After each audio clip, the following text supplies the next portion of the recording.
I am definitely not drunk enough for this video. I just got home from work and I smell like a giant onion. Anyway, this is HND2 so far. Let's just dive right into the questions.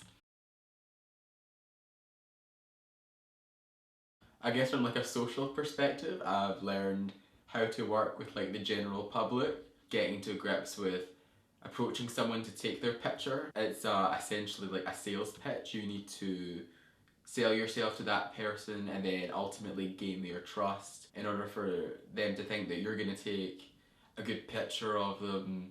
I think that can be applied to like any sort of social photography, be that like a wedding or studio work.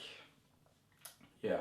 I've also learned that with social photography or being a photographer in general and dealing with people, it's not always necessarily about being loud and controlling. It's actually more beneficial and you'll get better results if you actually get onto like the client's level. You know, have a conversation with them, find out what they want, let them know what you want so you can work together and ultimately get better results at the end of the day. I guess what I've learned on like the technical side of photography, I'd say I'm really focused right now on the differences between just getting a really good technically competent picture for big businesses or stock imaging where essentially there are just boxes you need to tick, like a well exposed, levels of sharpness, just things that people are looking for, and then the more creative side of being technical where you can apply your style of shooting more, and then ultimately just knowing where the two go hand in hand in any given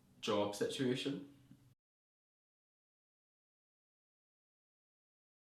I guess what I'm looking forward to a lot is the projects coming up that are really central to fashion. I mean, who doesn't love a bit of glamour and getting dressed up? But I also think really it'll give us a taste of what it's like to work at that high professional and creative level.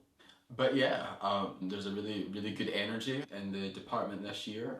Just with attitudes to the work and how people are going to approach it. And yeah, I'm really looking forward to the year ahead.